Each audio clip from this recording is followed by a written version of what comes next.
Ang Book of Proverbs ay isang very practical book sa Old Testament. Tinuturuan tayo nito ng mga iba't ibang kategorya, iba't ibang aspeto ng buhay natin. Mapakarami dito ng mga specific instruction sa atin tungkol sa karunungan, sa kamangmangan, sa katwiran, sa kasamaan, sa paggamit ng dila, sa pagmamataas, sa pagpapakumbaba, sa hustisya, sa paghihiganti, sa pamilya, sa kasipagan, sa katamaran, sa pagtatrabaho, sa kahirapan, sa karangyaan, sa kaibigan, sa mga kapwa natin, sa pagmamahal, sa galit at sa pagtatalo-talo, maging sa mga Panginoon at mga lingkod at sa buhay at sa kamatayan. Napakalawak ng binabanggit ng sulat ng kawikaan or ng Proverbs tungkol sa iba't ibang aspeto ng buhay. Pero ang tinuturo ng kawikaan bilang salita ng Diyos ay yung bawat parte ng buhay at relasyon natin sa isa't isa, at ganun din kung ano yung mga pinabanal na prinsipyo na nasa ibabaw ng lahat ng panahon. These truths na makikita natin sa Proverbs ay totoo mula noon hanggang ngayon. Totoo ito sa iba't ibang mga kultura. Totoo ito sa iba't ibang mga bansa. The book of Proverbs they are not just simple na mga kasabihan. Ito ay mga katotohanan ng Diyos na ibinigay sa atin para magkaroon tayo ng karunungan kung paano sila titignan bilang mga tao ng Diyos. At katulad ng nabanggit kanina, na ang serye natin ngayong araw ng Panginoon sa month ng April ay yung pagtitiwala natin sa pagkasoberano ng Diyos, yung pagsandal natin sa pagkasoberano ng Diyos. O asahan natin mula ngayon hanggang sa dulo ng Abril, ito yung magiging pangangaral natin sa panghapong pagsamba. Kaya tumayo tayo, basahin natin ang ating text sa Proverbs chapter 16, verses 1 hanggang 9. Proverbs 16, 1 to 9. Ang text talaga natin ay yung verse 1 sa verse 9. Verse 1 sa verse 9. Pero daanan na natin yung mga in-between na mga passages. So Proverbs 16, verses 1 to 9. This is the word of the Lord. The plans of the heart belong to man, but the answer of the tongue is from the Lord. All the ways of a man are pure in his own eyes, but the Lord weighs the spirit. Commit your work to the Lord, and your plans will be established. The Lord has made everything for its purpose, even the wicked for the day of trouble. Everyone who is arrogant in heart is an abomination to the Lord. Be assured, he will not go unpunished. By steadfast love and faithfulness, iniquity is atoned for, and by the fear of the Lord, one turns away from evil. When a man's way please the Lord, he makes even his enemies to be at peace with him. Better is a little with righteousness than great revenues with injustice. And final verse, the heart of a man plans his way, but the Lord establishes his steps. Muli, ito ang salita ng Panginoon. Makakaupo na po tayo.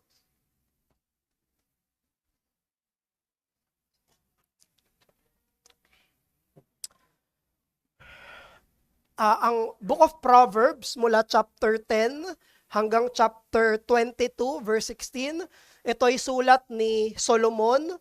Ito ay serye ng mga maiikli, praktikal na mga pananalita na nagko-cover sa iba't ibang mga aspeto ng buhay tulad ng kasipagan sa pagtatrabaho, pagiging tapat sa pananalita, sa mga relasyon at sa usapin ng hustisya.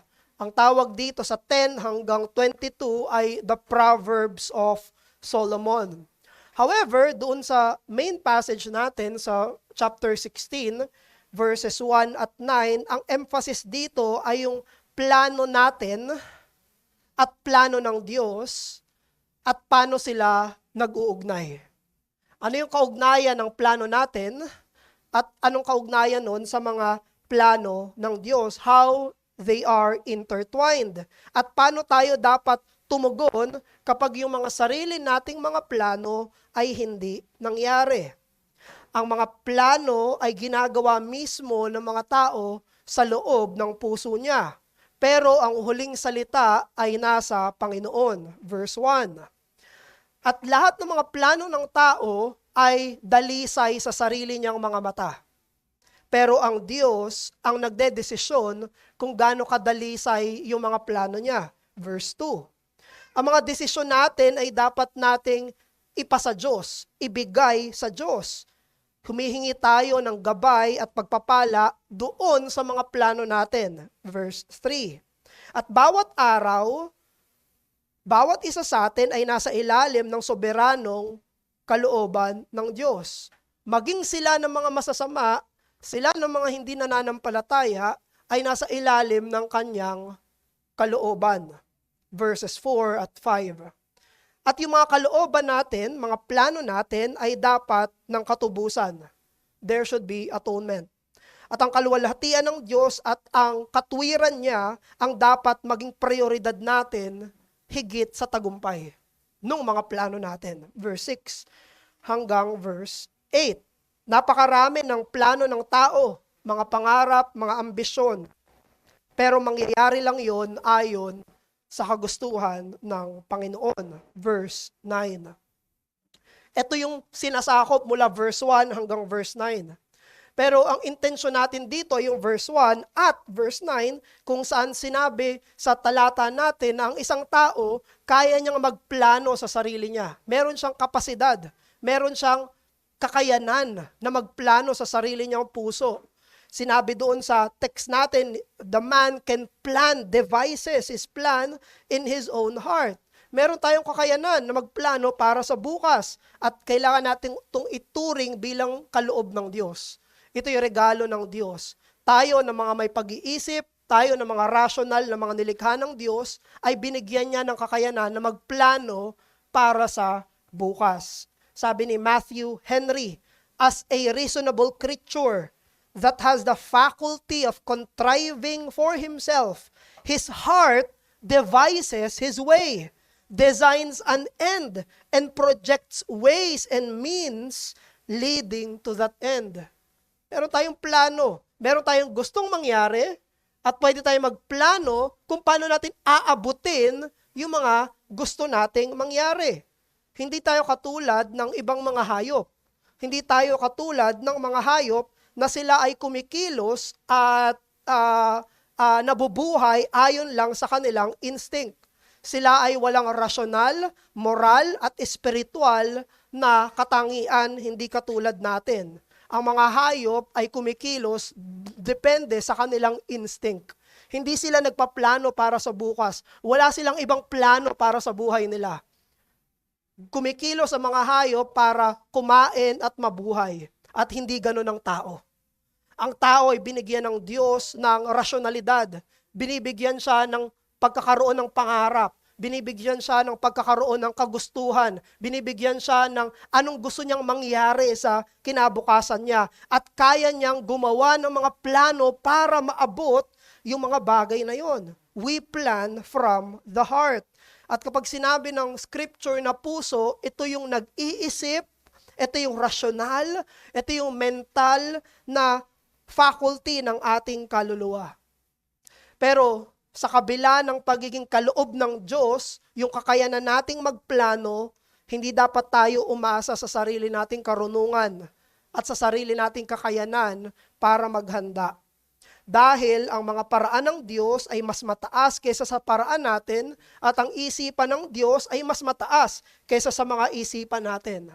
Ang tao ay pwedeng maghanda pero hindi siya soberano. Ang tao ay pwedeng magplano pero hindi siya soberano. Ang Diyos lang ang soberano. At dito sa verse 1 at verse 9, kailangan natin itong ituring bilang magandang balita. Hindi ito nakakasama para sa atin. Ito'y mabuting mga salita. Kaya ito yung mensahe natin ngayong hapon mula sa text natin. Mabuti ang kaloob ng kakayahan na magplano, pero mas dakilang katotohanan na ang Diyos ang may huling salita sa lahat ng mga pangyayari. It is good that we have been gifted with the capacity to plan, but it is greater news that God has the final say in what will happen.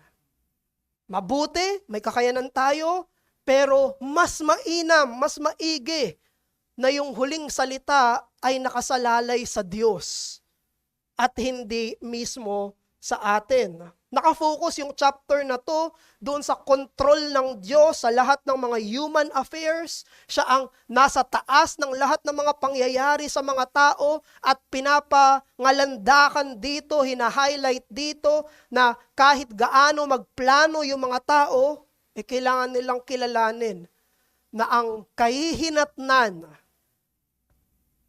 ay nasa desisyon ng Diyos. Kaya meron tayong dalawang katotohanang titignan dito. Una, sa usapin ng pagpaplano, at pangalawa, sa usapin ng buhay natin ngayon.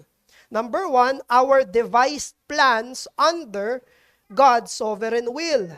And number 2, our present life under God's final say. So, ang mga plano natin sa ilalim ng soberanong kalooban ng Diyos at ang kasalukuyang buhay natin sa ilalim ng huling salita niya. So, tignan natin yung una. Our devised plans under God's sovereign will. Kapag binabanggit dito sa 1 saka 9, yung pagpaplano, hindi nito binabanggit yung mga masasamang plano. So, hindi yun ang purpose kapag binasa mo yun plainly. Hindi ito sinasabi na may masamang plano tapos ang Diyos pa rin ang masusunod. Ang sinasabi dito, basically, ay yung mabubuting klase ng mga pagpaplano. Mga makadiyos na mga pagpaplano. Mga magaganda, katanggap-tanggap na klase ng mga pagpaplano. It is not evil plan, they are not bad plans. Sabi ni John Hill. Pero inline din yan doon sa sinabi sa verse 2. Dahil ang lahat ng nasa ginagawa ng isang tao ay puro at dalisay sa sarili niyang mga mata. So ibig sabihin, yung verse 1, yung mga plano ng tao, maging verse 9, lahat yun ay dalisay sa sarili niyang mata. Kaya tayo nagpaplano kasi iniisip natin, ito yung tama. Ito yung paraan para makuha ko yung kahihinatnan. Hindi niya yung ginagawa dahil alam niyang mali yun. Ginagawa niya yun dahil alam niya na yun ay tama. Verse 2, all the ways of a man are pure in his own eyes. Pero ang Diyos ay nasa taas natin at siya ang magdidesisyon kung talagang dalisay ba yung mga plano natin. At ganun din, dahil ang Diyos ang nasa ibabaw natin, siya rin ay may huling salita. The plans of the heart belong to man, but the answer of the tongue is from the Lord. Kaya naman, even yung ating mga godliest and our best plans, they are subject to the Lord's redirection. Yung mga pinakabanal at pinakamainam nating mga pagpaplano ay sumasailalim pa rin sa mga plano, gabay at redireksyon ng Panginoon. Talagang binigyan talaga tayo ng Panginoon ng kakayanan na magplano. Binigyan tayo ng mga senses. Binigyan tayo ng mata, tainga, isipan, at gusto ng Diyos, gamitin natin yon. Gusto ng Diyos, gamitin natin isipan natin para sa mga mabubuting plano. Sabi niya pa sa Proverbs 11:14, where there is no guidance, a people falls. But in abundance of counselors, there is safety. Gusto ng Diyos na tayo ay magkaroon ng marunong, makadiyos na pagpaplano sa sarili natin. At binibigyan niya pa tayo ng mga guidance kung paano tayo magkakaroon ng mga mabubuti at makadiyos sa pagpaplano. Pero sa lahat ng ating giftedness at mga karanasan sa pagpaplano, Ang isa sa pinaka-importanteng aspeto ng Kristiyanong pamumuhay ay ang pagkatiwalaan natin higit yung plano niya. Pwede natin gawin, dapat natin gawin, ginagabayan tayo ng Diyos sa pagpaplano, pero ang isa sa pinaka-importanteng aspeto ng Kristiyanong pamumuhay ay mas magtiwala tayo sa plano niya. Alam niyo ba na sa Kongreso, sila gumagawa ng mga bills, gumagawa sila ng mga dapat maging batas.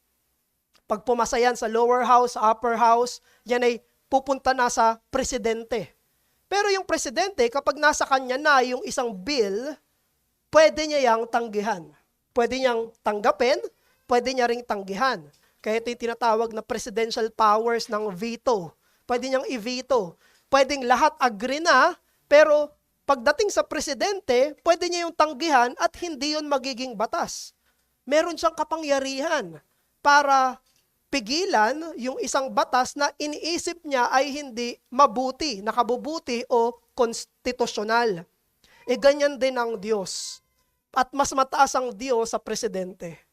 Ang Diyos ay ang pinakamataas sa lahat, soberano, pinakamakapangyarihan, siya ang simula at siya ang wakas, siya ang hari ng mga hari kahit wala pa ang paglikha. At nasa kamay niya at desisyon niya ang lahat ng pagpaplano at mga redireksyon. Kaya tayo bilang mga mananampalataya, maging masipag tayo sa pagpaplano. Hindi tayo dapat matagpo ang hindi nagpaplano. Pero dapat din magkaroon tayo ng pagpapakumbaba sa pagtanggap sa mga redireksyon ng Diyos. Na kapag hindi yung daan natin ang nasunod, magpakumbaba tayo sa Diyos. Kapag hindi yung plano natin ang nangyari, magpakumbaba tayo sa Diyos. Kapag ang Diyos ay merong ibang plano kaysa sa sarili nating mga plano, magpakumbaba tayo sa harapan ng Diyos. Ayaw ng Panginoon ng isang Kristiyano na walang plano. Ang gusto niya ay isang disipulo na nag-iisip. Isang disipulo na humahanap ng gabay. Isang disipulo na ginagamit yung kanyang pinabanal na isipan. Pero pagkatapos ng lahat ng kasipagan sa kanyang pagpaplano, gusto rin ng Diyos na magtiwala siya sa kanya. Na pagkatiwalaan niya yung Diyos sa lahat ng iyon. Merong isang parang naging maxim na narinig ko, nabasa ko somewhere, sinabi doon, "Blessed are the flexible, for they will not be broken." Blessed are the flexible, for they will not be broken. Ang isa sa mga kasalanan natin ay ang gusto nating palaging maging in control. Tinuruan tayo ng Diyos at ginabayan tayo ng Diyos na magplano, pero hindi niya tayo tinuturuan na palaging maging in control. Hindi yun ang kalooban niya sa atin. Pero yun ang isa sa mga tendency natin bilang mga tao. Tendency natin yun bilang mga tao na gusto natin ng stability, gusto natin na stable at walang lalabas sa mga inaasahan ko. Yan ang kagustuhan natin bilang tao. Ayaw natin ng unexpected. Ayaw natin ng surpresa. Gusto natin ay merong order at stability, kung ano yung ginagawa ko hapon, yun din ang bukas. Kapag pag lumabas sa plano ko, ayoko yan. Kaya ang gagawin natin sa ating mga pagpaplano, ginagamit natin ito para maging in control sa mga buhay natin. In control sa lahat ng mga pangyayari sa atin. Pero hindi yan ang kalooban ng Diyos. Nakita natin sa verse 1 at sa verse 9. Magplano tayo, pero ang Diyos ang masusunod. Ang kagustuhan ng Diyos ay turuan tayo na hayaan siyang maging Diyos. Turuan tayo na tanggapin sa mga puso natin yung pagiging tunay na soberano niya. Na hindi natin ito sasabihin sa mga labi natin kung hindi tatanggapin natin sa puso't isipan natin. Ang gusto ng Diyos ay sabihin natin at ikumpisal, hindi ako Diyos. Yun ang gusto ng Diyos na sabihin natin, hindi ako soberano. Yan ang kagustuhan niya. Yan ang tunay na pagsandal sa Kanya. Ang unang pag-amin natin na hindi tayo ang may huling salita. Verse 2, all the ways of a man are pure in his own eyes. Pwede nating isipin sa mga plano natin, isipan natin na itong plano ko, itong paraan ko, ito ang pinaka-best.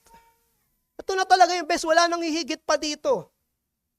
Ito na talaga yun, pinakatama ito na plano. Pero ang Diyos ay pwedeng may ibang plano. Naisipin natin, inferior sa plano natin. Pwedeng isipin yung plano ng Diyos, mas mababa, inferior, subordinate, mas mahina. Panginoon, ba't ganyan yung plano mo? Para namang hindi maayos. Mas maayos pa yung plano ko kaysa sa plano mo, Panginoon. Pwede nating isipin yun. Alam niyo kung bakit? Verse 2. All the ways of a man are pure in his own eyes.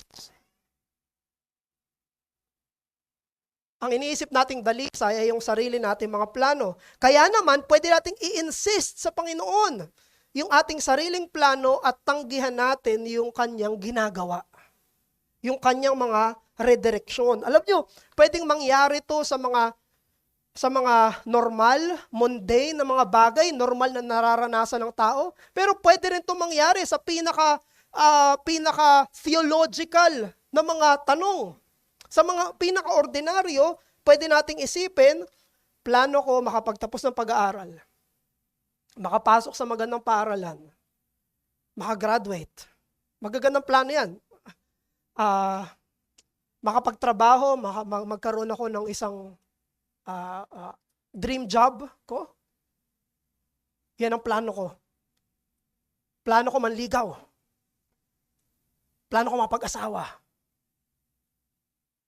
Plano ko may 2 anak. Plano ko healthy kami lahat. Yun ang plano. Wala akong plano may sakit kaming lahat. Gusto ko plano ko healthy lang kami. Plano ko sick-free. Plano ko rin na mag-retire. At pag nag-retire ako, dapat wala nang problema. Ito ay mga mabubuti na mga plano natin. Pero dapat maging bukas tayo sa soberanong kalooban ng Diyos. Mabubuting plano, magagandang plano. The heart of a man devises his own plans, but it is the Lord who establishes his steps. Pwede naman, deeply theological, yung isa sa mga palaging tinatanong sa mga mananampalataya, yung tanong ng theodicy. Sinasabi ng mga hindi believers sa mga believers, kung talagang soberano, makapangyarihan, mabuti yung Diyos nyo, bakit may kamatayan? Bakit may pagdurusa? Other versions yan, bakit tinanim pa yung puno ng karunungan doon sa hardin? Bakit hinayaan ng Diyos si Satanas nandun? Pwede bang wala na yung mga yun? Pwede nga maging tanong natin. Pero alam natin yung sagot. Ang sagot doon ay dahil ang Diyos ay marunong, mabuti, makapangyarihan, mas maigi sa sanlibutan na pumasok yung kasalanan at pagdurusa dahil siya ay mabuti, marunong at makapangyarihan. Kaya niya pinapasok yon dahil siya ay mabuti, marunong at makapangyarihan. Pero sa isip-isip natin, kung ako nagplano, mas maganda pa sa plano ng Diyos. Kung ako yung nagplano, walang tree of knowledge and good and evil. Kung ako yung nagplano, walang serpent. Alam niyo kung anong sinasabi nun? Mas maganda at mas mataas at mas marunong ako kaysa sa Diyos. At yun yung sinasabi nun. Sa ganong theological na mga tanong ay nakapailalim yung ideya that the ways of man are pure in his own eyes. Hindi niya iniisip. Kung ako lang nagplano, walang pagdurusa, walang paghihirap. Kung ako lang nagplano, wala ito lahat. Kasi iniisip natin, mas maganda yon. At mas mabuti yon kaysa sa plano ng Diyos. At ito ang kasalanan natin na kailangan nating pagsisihan at ikumpisal. Ang isipin natin na ang mga paraan natin at plano natin ay higit na mabuti, maganda, marunong kaysa sa Diyos. Isa yan sa dapat nating aminin sa harapan niya. Isa yan sa dapat nating ikumpisal sa harapan niya.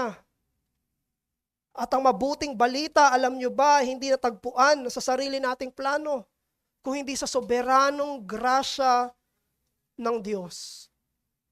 Bakit may krus? Kaninong plano yon? Sa akin ba? Sa'yo ba? Sa mga anghel ba? Sa nilikha ba? Sino ang nagplano na ipadala si Jesus?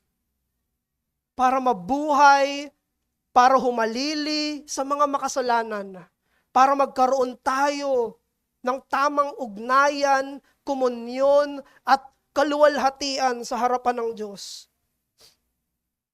Ito'y plano ng Diyos. Yung tawag natin ay Covenant of Redemption. Kung saan ang Ama, ang Anak, at ang Banal na Espiritu, ang tatlong persona ng Diyos ay nagplano para ang mga makasalanan ay magkaroon ng kaligtasan. At alam mo ba na ang Diyos ang nagplano ng kaligtasan mo? Ang Diyos ang nagplano ng kaligtasan mo. Siya ang nagpadala ng mensahero sa iyo. Siya ang gumabay sa probidensya mo. Siya ang nagpadala ng mga ngaral sa iyo, hindi lang isang beses. Kung hindi pinadalhan ka niya ng mga mangangaral, pinadalhan ka niya ng mga magsasabi ng tunay na ebanghelyo, at siya rin nagpadala ng Banal na Espiritu para maligtas ka. At hanggang ngayon, plano niya yung pagiging Kristiyano mo ngayon. It is God and His plans. That is the reason for your salvation.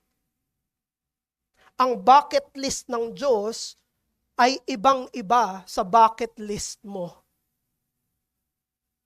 At ang bucket list ng Diyos ay mas mabuti kaysa sa lahat ng mga bucket list mo. At salamat sa Diyos para doon. Salamat sa Diyos dahil hindi yung plano natin ang palaging nasusunod. Salamat sa Diyos dahil meron tayong mga planong hindi natutupad. Salamat sa Diyos dahil yung plano niya ay higit na maganda sa lahat ng mga plano natin, kahit hindi pa natin makita ngayon. Walang isang Kristiyano ang naging Kristiyano dahil mas mainam yung plano nila sa Diyos. Kaya naging Kristiyano yung mga Kristiyano dahil sa redireksyon ng Diyos. Napapunta tayo diretso sa impyerno. Wala tayong planong lumapit sa Diyos. Pero dahil sa Kanya, dahil sa kagustuhan niya, papunta tayong impyerno pero pure yung tingin natin sa sarili natin. Papunta tayo ng impyerno pero pure yung tingin natin sa mga plano natin. At salamat sa Diyos sa verse 1 at sa verse 9. Dahil ang soberanya niya ay soberanong kabutihan, soberanong kalooban, at soberanong awa. Kaya't mga kapatid, mahalin mo ang Diyos kaysa sa mga plano mo. Pagkatiwalaan mo yung Diyos sa lahat ng mga plano mo, kaysa sa lahat ng mga plano mo. Umasa ka sa Diyos kaysa sa lahat ng mga plano mo. Love God more than your plans. Trust God more than your plans. And depend on God more than your plans. Pangalawa, itong usapin ng pagkasoberano ng Diyos ay hindi lang sa panghinaharap, kung hindi maging sa kasalukuyang buhay natin. Doon siya merong huling salita. Ang parte ng plano ng Diyos ay hindi lang yung hinaharap, kundi yung mismong buhay natin ngayon at kasalukuyan natin ngayon. Our life right now is because of His sovereign will. ang buhay natin ngayon ay buhay natin ngayon dahil sa mabuti, pantas at soberanong huling salita ng probidensya ng Panginoon. Imagine this and think about it.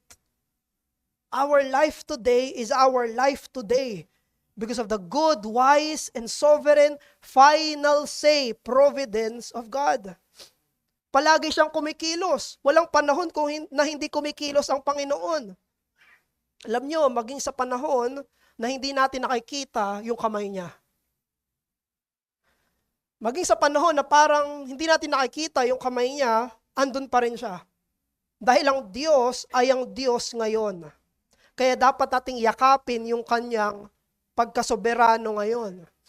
Hindi lang siya Diyos ng ating good old days, hindi lang siya Diyos ng ating future glory, siya ang Diyos ngayong April 6. Ngayong 3:10 p.m.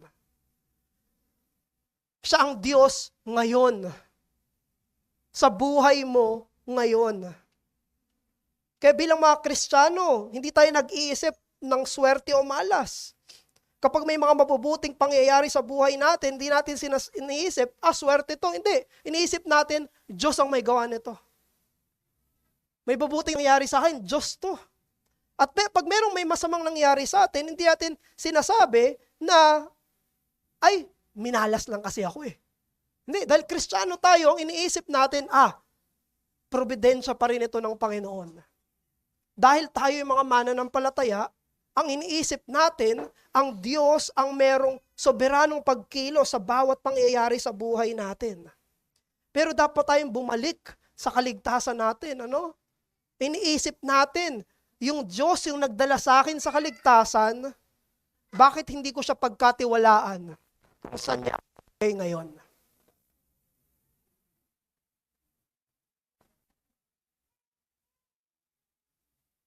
Dahil Diyos, yung nagbigay sa akin at nagplano ng aking kaligtasan, bakit hindi ko siya pagkakatiwalaan kung saan niya ako nilagay ngayon?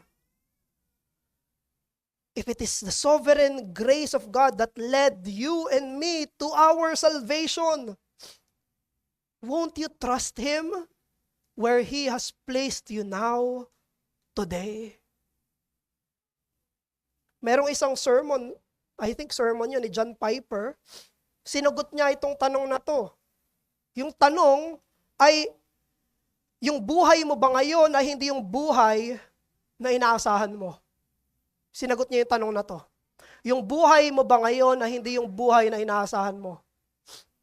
Ito yung sagot ni Piper, in-expound niya yung 1 Thessalonians 4:13. Ito yung sabi niya. Sabi niya, quote, occasionally, weep deeply over the life that you hope would be. Grieve the losses, feel the pain, then wash your face, trust God, and embrace the life that is given you. End of quote. May mga panahon na pwede tayong umiyak dahil yung buhay natin ngayon na hindi yung buhay na inaasahan natin. Pwede nating maramdaman yung sakit. At pagkatapos ay hugasan natin yung mga mukha natin, pagkatiwalaan natin ang Panginoon at yakapin natin yung buhay na siya ang nagbigay sa atin ngayon. Paano nga ba tayo mas magtitiwala sa Panginoon? Dalawa. Una, isipin mo yung pagkasoberano niya. Pangalawa, tignan mo yung buhay ni Jesus. Una, pagkatiwalaan mo yung pagkasoberano niya. Maraming mga mangangaral lang nagtuturo at nagsasabi nung metaphor na ang pagkasoberano ng Diyos ay parang isang unan na dapat nating sandalan ng ating mga napapagod na mga ulo. Totoo yun. At dapat mong gawin yun. Yung doktrina ng pagkasoberano ng Diyos ay dapat higaan natin. Sandalan natin ng ating mga ulo at ng ating mga puso. Dahil kung merong pangyayari dito sa kalawakang ito, dito sa sangnilikhang ito, kung merong nangyayari labas sa soberanong kalooban ng Diyos, hindi natin siya mapagkakatiwalaan. Kung meron na nakalabas sa kanya, hindi niya napansin na nangyari, mapagkakatiwalaan ba ang Diyos? Hindi. Pero dahil walang lumalagpas sa kanyang paningin, lahat ay nasa ilalim ng kanyang pagkasoberano, pwede natin siyang pagkatiwalaan. Pwede natin siyang sandalan. Yung kumpiyansa natin sa pagkasoberano ng Diyos ay pinaka-importante sa usapin ng pagtitiwala sa Kanya. Ang isa pa ay yung pagtingin kay Jesus. Pag tinignan natin ang buhay ni Jesus, isa itong uri ng buhay na punong-puno na pagtitiwala sa Ama niya. Mula pagkabata hanggang sa kamatayan niya, ni isang beses, hindi siya nawala ng tiwala sa Ama.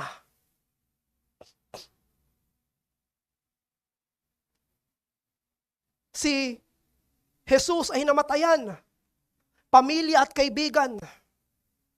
Si Jesus ay itinakwil. Si Jesus ay tinanggihan ng mga pinakamalalapit sa Kanya. Tinraidor ng sarili niyang disipulo. Si Jesus ay palaging nilalapastangan, hindi pinaniniwalaan, iniiwanan, pinagdudahan, pinagbibintangan, inalipusta, pinagbintangan ng hindi naman totoo. Hanggang sa krus ng Kalbaryo, nagtiwala siya sa kanyang Ama. Hanggang sa kamatayan, ang ating Panginoon ay nagtiwala sa kanyang Ama. Para saan? Para tayo ay iligtas. At para tayo ay hulmahin ng banal na Espiritu sa parehong wangis niya. Ang huling salita ni Jesus, Ama, sa'yo ko ipinagkakatiwala ang aking kaluluwa. Maging sa pinakamadilim na yugto ng buhay niya, kung saan maging ang Diyos ay hindi niya na makita, ang Ama ay hindi niya na maramdaman, pinagkatiwala niya yung kanyang kaluluwa sa Diyos Ama. Bakit nangyari yon? Para sa ating kaligtasan at para ating tularan. May isang nanonood kami ni Lori ng balita, tapos merong nasunugan dito, bandang Kogyo, hindi ko na maalala kung saan yun. Tapos dun sa balita, merong isang matandang babae na ini-interview. So umaasa ako na okay, normal na interview lang to ha. May mga mag-iiyakan, hindi na nila salba yung gamit nila. Pero may isang matandang babae na kinausap at yung interview sa kanya, sabi niya,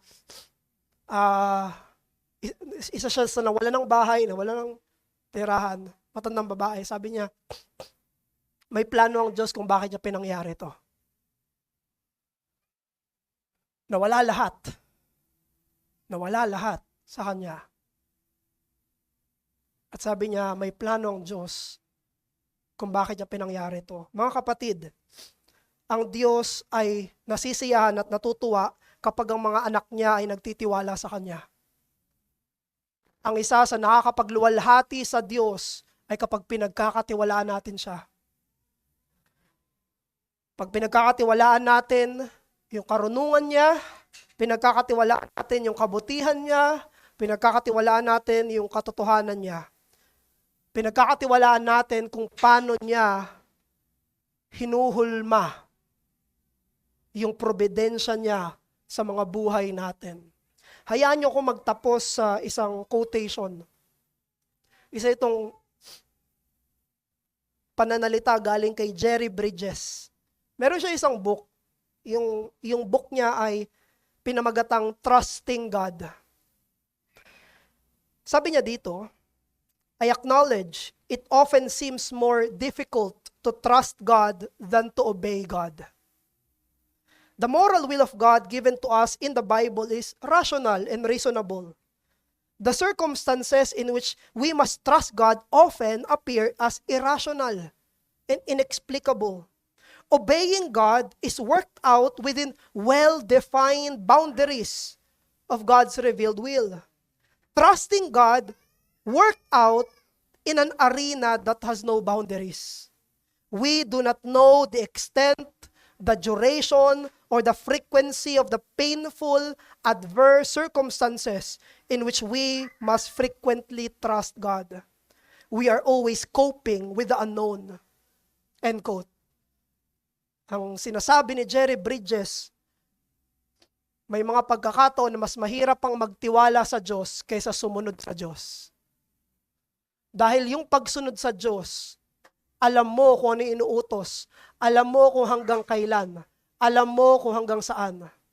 Pero sa usapin ng pagtitiwala sa Diyos, marami tayong hindi alam. Hanggang kailan, hanggang saan, ano yung boundary? Kaya't sinasabi niya, minsan, mas mahirap pang magtiwala sa Diyos kaysa sumunod sa Diyos. Pero mga kapatid, isa ito sa mga magbibigay puri sa Kanya.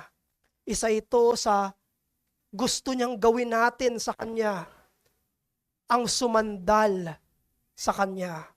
Magagawa mo ito kung ikaw ay makukumbinsi na yung plano niya ay mas mainam, yung plano niya ay mas marunong, at yung plano niya ay mas maganda. Believe in your heart. Believe in your soul. Believe in your mind that His plans are better, wiser, and more beautiful. Manalangin tayo. Ama namin, maraming salamat po sa inyong aklat ng kawikaan. Nihiling namin, O Diyos, ay yung biyaya sa aming mga pagpaplano, sa aming puso at isipan.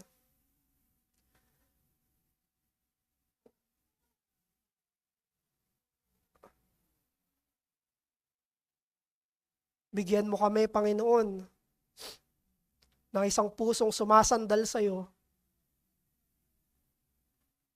Bigyan mo kami, O Diyos, ng isang pusong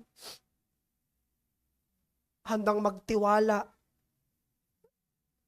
sa iyong pagpaplano. At alisin mo sa amin ang kagustuhan namin na palaging kami ang in control. At alisin mo sa amin, O Diyos, ang isipan na mas dalisay pa ang plano namin kaysa sa iyo. Buksan mo ang mga bulag naming mata. Buksan mo ang mga nanlalabo naming mata para makita naming tunay ang kagandahan at karunungan ng iyong soberanong kalooban. Sa pangalan ng Panginoong Hesus, Amen.